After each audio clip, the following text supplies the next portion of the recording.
Well, first it was Monday, and then last Thursday, then again on Friday. Now, a couple of times this week. It has not been a good week for our poor Metro riders. It seems there has been a lot of trouble maintaining and keeping Metro trains on the tracks. So joining us this morning, Jack Evans, who is on the board of directors for Metro and is also D.C. council member of Ward 2. Thanks so much for coming in. Well, thanks for having me. We were just saying, you know, my goodness, it's been quite the busy last week or two when it comes to Metro. Yeah, it's been a busy year when you look at it that way. Yeah. Metro's have been having its issues, no question about it. So break it down. Yeah, what's wrong? What's going on? Well, this is some history. I was on the Metro board from 1991 to 2000, left for 15 years, and then we joined the board back in January, pretty much right after the crash took place. And so what I've seen happen at Metro over that 15-year period is the failure to invest in the infrastructure of Metro. And it's a cost issue, and if you want to put blame around, it's hard to identify who is to blame for it. It's the jurisdictions for not putting the money in, Metro for not getting the money to invest. But we have a system now that's not that new shiny Metro system. It's a system that is old, and it needs investment in the infrastructure. And right now, if you added up the total cost of what you would want to make Metro be, you know, a first-class system, between bringing the system up to speed where it should be today, momentum, which is our plans for the future, and all the unfunded liabilities that we have, pension and health care, you're looking at about a $50 billion investment. And so what I want to say to the region is if you want a public transportation system that really works the way you want it, you have to invest in it. That's the nature of public transportation. That is true. I tweeted out earlier this morning that you were going to be joining us today and asked people, you know, what are your questions? What do you want to hear? There is a lot of anger and frustration among riders who feel like there is not a lot of accountability going on when we have these types of problems with maybe some of the people that are top-tier management. Yeah, I wouldn't necessarily say that.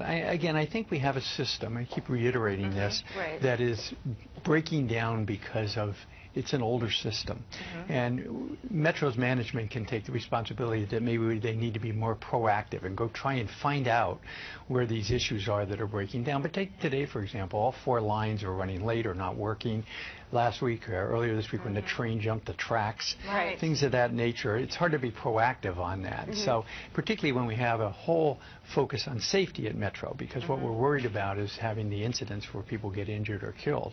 And so you combine both of those together, and it's a very daunting job to try and fix this system.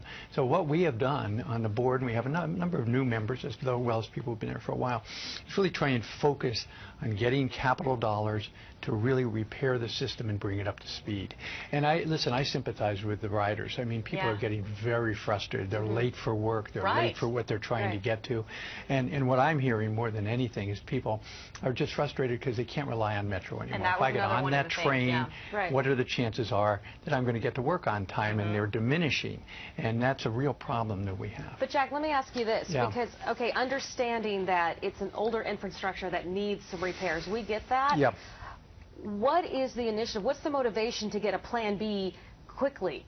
Because we had 52 buses last week trying to shuttle people around. We saw people waiting in line up to like 2.5, almost 3 hours. We need more buses.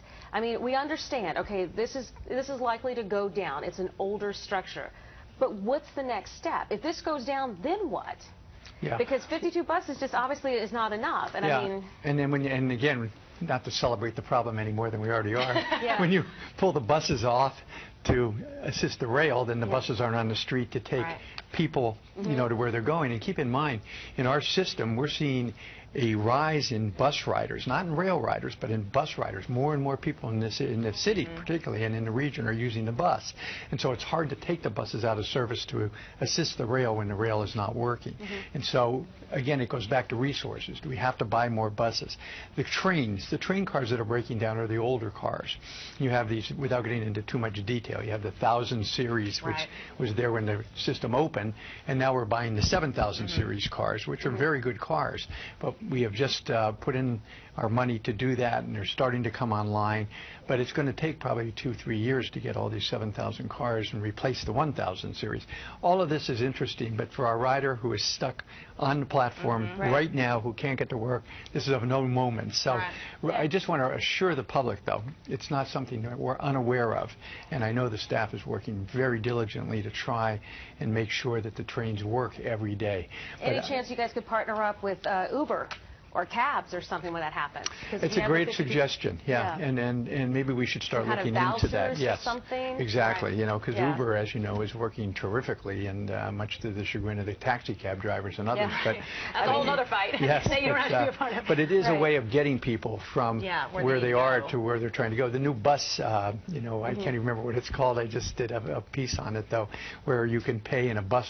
It's like a van. They'll come and show up and take you to someplace, and we may have to look into doing some of that type of thing as well. You keep mentioning, you know, it's an issue with aging infrastructure, needing to update the rails, needing to get new cars on these rails, and needing money to do all of that. Has there been any type of discussion? You know, we're spending a lot of money on the Silver Line, and you know, taking that out even further. We've got the proposed Purple Line.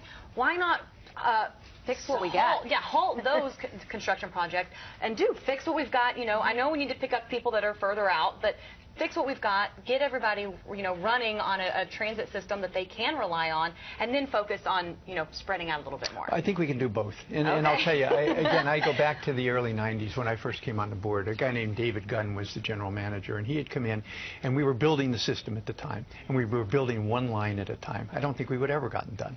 And David put in place, along with my assistant, something called the fast track, where we built all the lines at the same time. People said it couldn't be done, and we got the whole system done by 1999.